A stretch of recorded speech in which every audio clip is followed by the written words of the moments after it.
जय हिंद बच्चों। आज हम डिस्कस करने चल रहे हैं ग्लाइकोलिसिस में होने वाले नेट गेन को, चाहे वह प्रोसेस एरोबिक हो चाहे वह प्रोसेस एनएरोबिक हो, चाहे एनएरोबिक कंडीशन हो या एरोबिक कंडीशन हो। तो इस और जो आपको पता है कि ये जो टॉपिक है रिस्पिरेशन इन प्लांट वाले चैप्टर का टॉपिक है, तो इस टॉपिक को पढ़ेंगे। लेकिन हम पहले यदि नेट गेन और टोटल गेन को समझे, यह भी समझना आवश्यक है क्योंकि आप में से अधिकतर बच्चा इस कंसेप्ट में भी कंफ्यूज रहता है। इसके ऊपर हमने एक सेपरेट वीडियो बना रखा है जिसका लिंक डिस्क्रिप्शन में है, वहाँ से आप देख सकते हैं और समझ सकते हैं। तो यदि हम ग्लाइकोलिसिस की बात करें कि ग्लाइकोलिसिस क्या है, पहले थोड़ा सा ग्लाइकोलिसिस के विषय में जानकारी एकत्रित कर लिया जाए, फिर आगे बढ़ा जाए। ग्लाइकोलिसिस क्या है? नाम से स्पष्ट है। ग्लाइको का मतलब आपको पता है ग्लूकोज होता है, दुनिया जानती है। और लिसिस का मतलब होता है टूटना, यानी कि कोई एक ऐसा प्रोसेस है, कोई एक ऐसा प्रक्रिया है जिसमें हम ग्लूकोज को तोड़ रहे हैं, और ग्लूकोज का तोड़ा जाना ग्लाइकोलिसिस कहलाता है। अब प्रश्न ये है कि ग्लाइकोलिसिस ऑपरेट कहाँ पर होता है, किन लोगों में ऑपरेट होगा।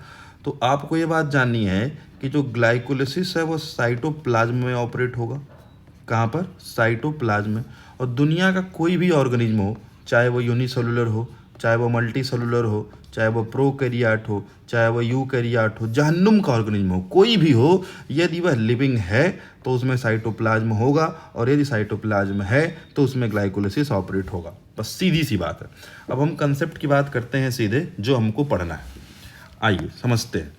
देखिए, हमने आपसे कहा कि हमको ग्लूकोज को तोड़ना है, ऑक्सीडाइज करना है, और यदि इसको सामान्य शब्दों में हम कहें तो ग्लूकोज को ऑक्सीडाइज करना है। और आपको पता है, आपने ऐसा पढ़ रखा है, कभी हम लोग इस टॉपिक पे भी बात कर लेंगे कि जो ग्लूकोज है जब उसको हम ऑक्सीडाइज करते हैं तो ऑक्सीडाइज होकर ग्लूकोज 2 मॉलिक्यूल ऑफ पाइरुवेट बनाता है, ऐसा आपने पढ़ा है। ठीक है, ग्लाइकोलिसिस की प्रक्रिया में ग्लूकोज ने क्या बना लिया? पाइरुवेट बना लिया। ठीक है जी, यहाँ तक बात समझ में आती है। आपने पढ़ा है कि जब ग्लूकोज से हम पाइरुवेट बनाते हैं तो इन बिटवीन रिएक्शन कहीं पर 2 molecule of NAD plus reduce होते हैं 2 मॉलिक्यूल ऑफ NADH में। ठीक, ऐसा आपने पढ़ा है। ठीक है, आगे समझते हैं।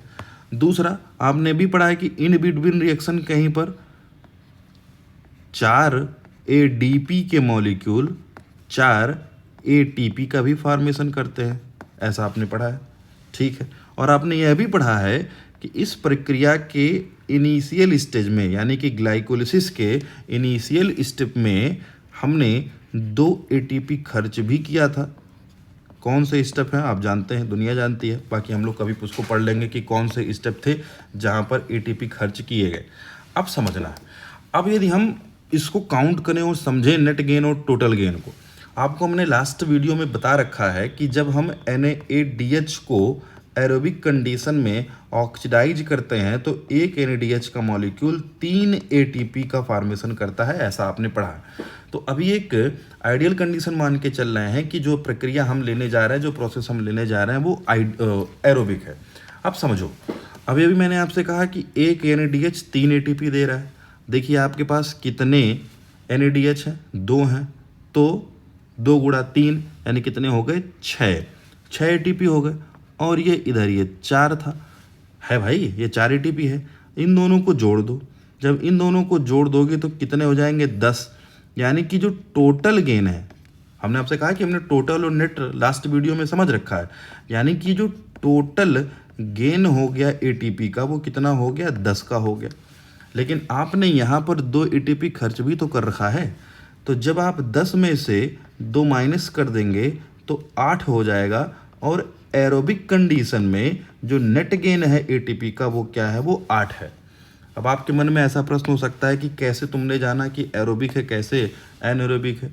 ऐसा आपने पढ़ा है कि जो NADH का मॉलिक्यूल है यह ऑक्सीडाइज होता है माइटोकॉन्ड्रिया में। कहाँ पर? माइटोकॉन्ड्रिया में। जिन ऑर्गेनिज्म में एरोबिक कंडीशन नहीं होना होता है उनमें माइटोकॉन्ड्रिया में इस NADH का ऑक्सीडेशन नहीं होता। बात समझ में आ रही? यानी कि ग्लाइकोलिसिस में जो NADH बना उसका ऑक्सीडेशन नहीं होगा। तो जब उसका ऑक्सीडेशन नहीं होगा तो यानी कि आपको इसको कंसीडर ही नहीं करना है। अरे भाई, ये जो NADH है यदि एनएरोबिक कंडीशन है एन एरोबिक कंडीशन है और एन एरोबिक कंडीशन का मतलब होता है फर्मेंटेशन। क्या होगा? फर्मेंटेशन। तो ये तो बात खत्म हो गई, ये है ही नहीं। अब टोटल गेन की बात कर लो। टोटल गेन ये है 4 एटीपी, यही तो है, क्योंकि ये तो ऑक्सीडाइज होना नहीं, क्योंकि माइटोकॉन्ड्रिया में जाना नहीं है। तो जो टोटल गेन है एनएरोबिक कंडीशन में वो कितना हो गया? टोटल गेन हो गया 4 एटीपी का। लेकिन आपने यहाँ पर 2 खर्च भी तो किया है, 2 खर्चा भी है। तो जब 2 खर्चा निकाल दोगे इसमें से, तो 4 माइनस 2 इक्वल टू 2, यानी कि जो नेट गेन हो गया एनएरोबिक कंडीशन में वो कितना हो गया? ग्लाइकोलिसिस के प्रोसेस में वो कितना हो गया? 2 एटीपी का हो गया। यानी कि सीधी सीधी बात हमको ये समझ में आ गई कि यदि एरोबिक कंडीशन है, क्या है? Aerobic condition.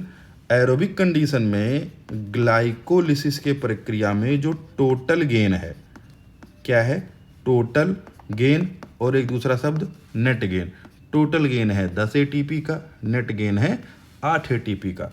लेकिन यदि एनएरोबिक कंडीशन है और ग्लाइकोलिसिस को ऑपरेट कराना है, तो टोटल गेन है 4 एटीपी का, नेट गेन है 2 एटीपी का। हमें ऐसा लगता है कि आपको ये कंसेप्ट क्लियर होगा। बाकी यदि आपको कहीं पर कन्फ्यूजन है तो आप कमेंट में अपना कन्फ्यूजन दूर कर सकते हैं, डाउट पूछ सकते हैं। अभी के लिए इतना ही। बाकी नेक्स्ट वीडियो में किसी नेक्स्ट टॉपिक के साथ मिलेंगे। तब तक के लिए जय हिंद।